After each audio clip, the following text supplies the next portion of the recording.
March 4 இன்றைய புனித கஸ்மீர்.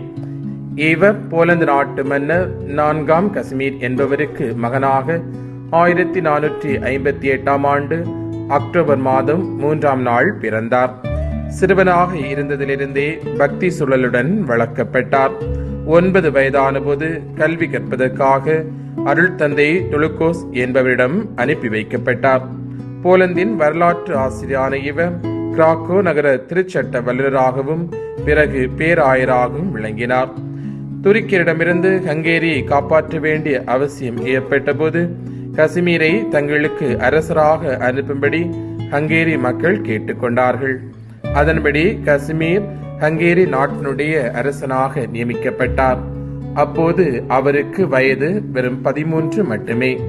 சிறப்பாக மக்களை ஆட்சி செய்தவர் சில காலங்களுக்கு பிறகு அங்கிருந்து சொந்த நாட்டிற்கு திரும்பி வந்தார். அவ்வேளையில் லித்துவேனியாவில் ஏற்பட்டிருக்கின்ற குழப்பத்தை தீர்ப்பதற்காக இவருடைய தந்தை அரச பதவியை 1475ஆம் ஆண்டு கஸ்மீரிடம் ஒப்படைத்துவிட்டு அங்கே லித்துவேனியாவுக்கு சென்றார்.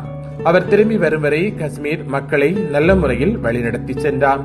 தன் மகனுக்கு இருக்கின்ற திறமையை பார்த்துவிட்டு மன்னர் அவருக்கு திருமணம் செய்து வைக்க முடிவு செய்தார். அதன்படி ஜெர்மன் பேரரசர் 3ஆம் ஃபிரெட்ரிக்கின் மகளை இவருக்கு திருமணம் செய்ய பேசி முடித்தார். ஆனால் காஷ்மீர் தான் திருமணம் செய்யாமல் தனியாகவே இருக்க விரும்புகிறேன் என்று கூறி திருமணத்திற்கு மறுப்பு தெரிவித்தார். இவர் இரவு நேரங்களில் பூட்டப்பட்டிருக்கும் ஆலயத்திற்கு வெளியே குளிரையும் பொருட்படுத்தாது பல மணி நேரங்கள் மண்டியிட்டு ஜெபிக்கும் வழக்கத்தை கொண்டிருந்தார்.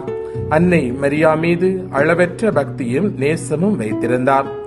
நீதிநெறி பிறளாத ஆட்சிக்கும் கற்பு நெறி தவறாத வாழ்வுக்கும் பெயர் பெற்ற கஸ்மீர் 1484ஆம் ஆண்டு மார்ச் 4 அன்று இறந்தார். 1522ஆம் ஆண்டு திருத்தந்தை 6ஆம் அட்ரியன் இவரை புனிதராக உயர்த்தினார்.